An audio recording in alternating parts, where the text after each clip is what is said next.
YouTube, what is going on? My name is Epic Big Bird, and I am finally back on the YouTube scene with some Rome 2 Total War commentary. It's been close to a year since I've made videos for Rome 2, guys, but I am really excited to be back. I'm really excited to see that people are still playing this game because it really is still one of my favorite strategy games to play on the market.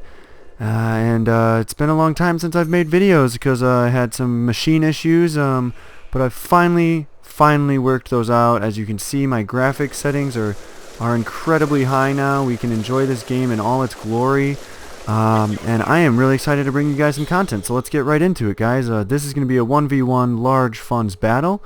I will be using the faction of Macedon today, and my opponent will be using Parthia. And so my unit composition today is going to consist of a infantry corps of 6 hoplite units, and then flanked by 2 Therios spear units now, and then behind them I have 3 mercenary Rhodian slingers, 2 of which with an experienced chevron added.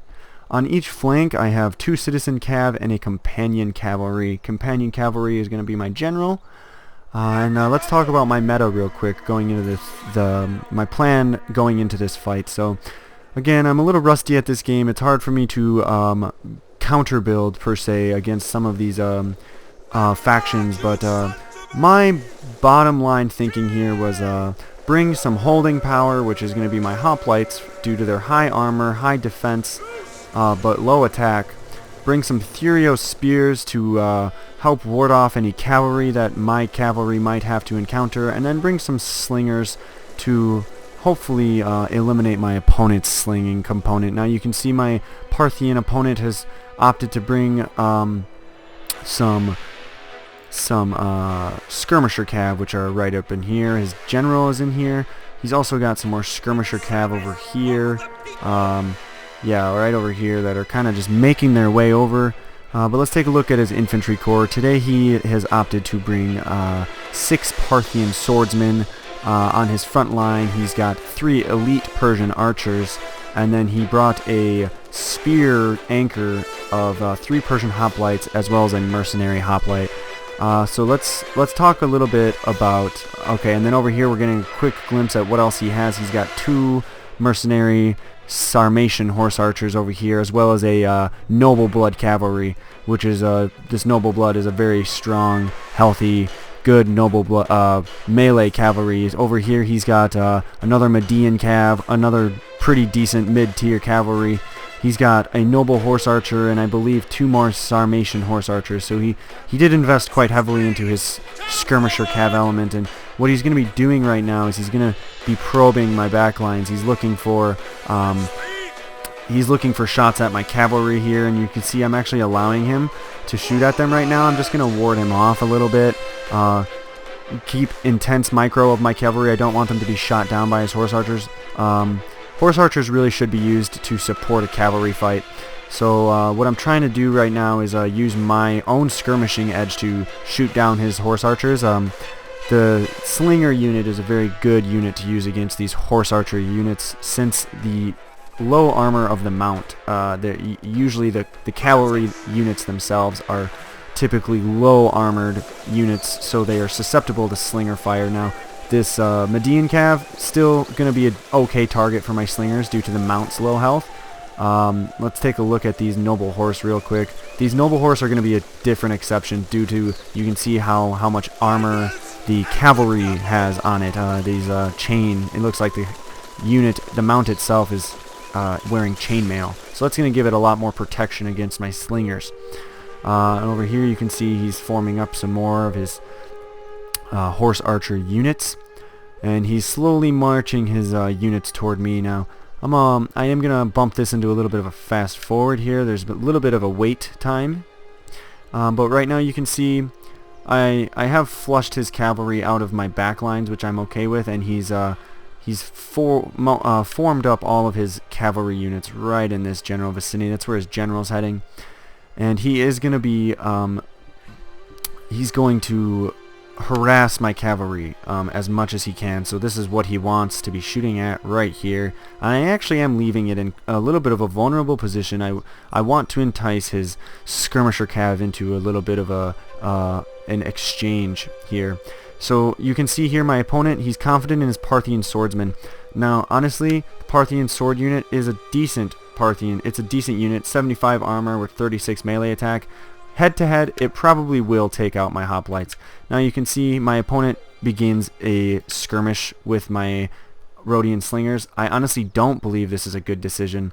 My Rhodian slingers have higher armor than there, and there you see I actually charge his Parthian swords. I get a premature cavalry strike with my companions. I get about I get a good 25 men on the charge, but there you see I exchange about 15 horses due to archer fire. So that's going to be a little bit of a trade-off. It's not terribly bad though. And I'm going to continue to skirmish right now. I'm okay with this. Now, I believe this is what my opponent wants. You can see I split off my Therios spears. I'm going to use these guys to try and ward off his skirmisher cav. Due to the Therios spears javelins, they should actually be quite potent against these skirmisher cav if I can get them in range. Now, you can see he's blobbing his cavalry up here. At the same time, his infantry corps is going to push, right? So I'm going to use my melee citizen cavalry to try and take some engagements here. You can see they're prone for some strikes here. His skirmisher cav will flee. I'm also going to throw my Therios spears into the mix here now, but this is critical right here. Watch what my shock cavalry is doing here. Now his mercenary hoplites are isolated. They're not in a position to support his back line. So what I'm going to do here is actually I'm going to hit some decisive early cavalry strikes in the rear of his sword corps right now. This is going to be huge, and it's going to definitely be an issue for my opponent if he allows me to continue to strike his back line like that so soon. You can see here these Parthian swords just lost 20 men. They're steady. They're already yellow.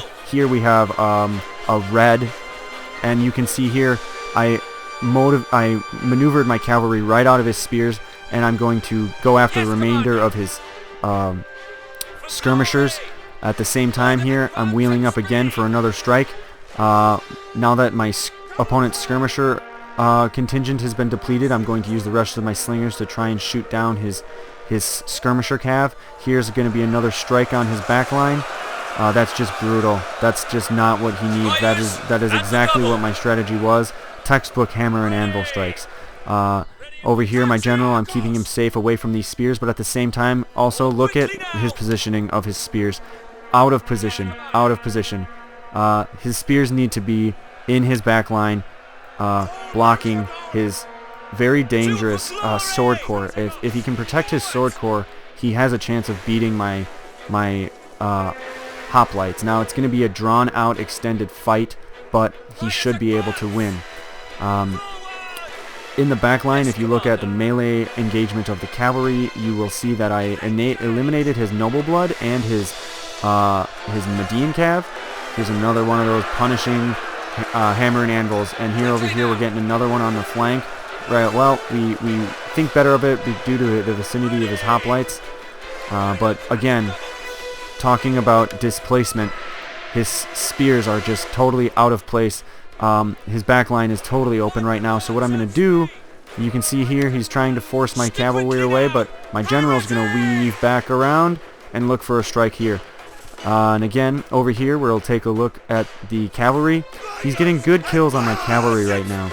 I'm trying to form up my Therios spears so they get good shots, and at the same time, I don't have a need for my cavalry in this position now, so my melee cav is also going to move to the back here and look for hammer and anvil strikes. Also, I would be willing to use my melee cav just simply to charge into these hoplites to prevent them from defending his back line. Now it looks like he's wising up, and it looks like he's about to start defending his back line.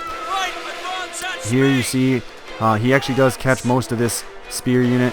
Here he pulls his spears away from his line, but again, I'm looking for a strike here. It's not a very clean strike, but I'm going to take it nonetheless. Again, just trying to land these decisive hammer and anvils is going to sway the fight in my favor.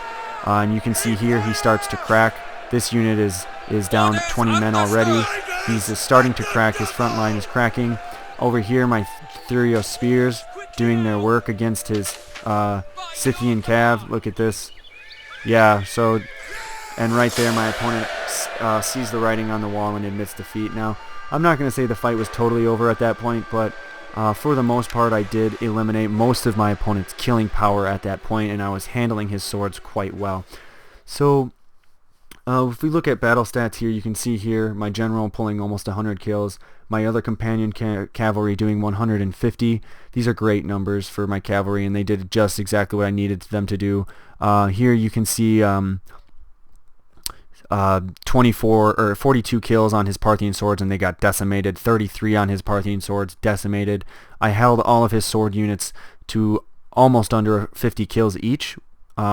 His Persian hoplites are 24 kills and 4 and 9. Again, that's great. That means I was able to outmaneuver them and displace them properly. Now, a word to be said about these Persian hoplites, though. They're not really great hoplite units. Even for cavalry, they're pretty lightly armored, I believe, and you really can plow right over them if you do so desire, especially with shock cav. Over here, my slingers doing great work. Let's take a look at my Thurio spears. Yeah, and you can see here 125 kills combined with my Thurio spears. Those are going to be all on cavalry, which is exactly what you want to be using those Thurio spears for. So, guys, thank you so much for checking out this video. It's great to be back. I hope to see you all around soon. Stay safe on the battlefield, and I will see you again next time. Epic Big Bird out.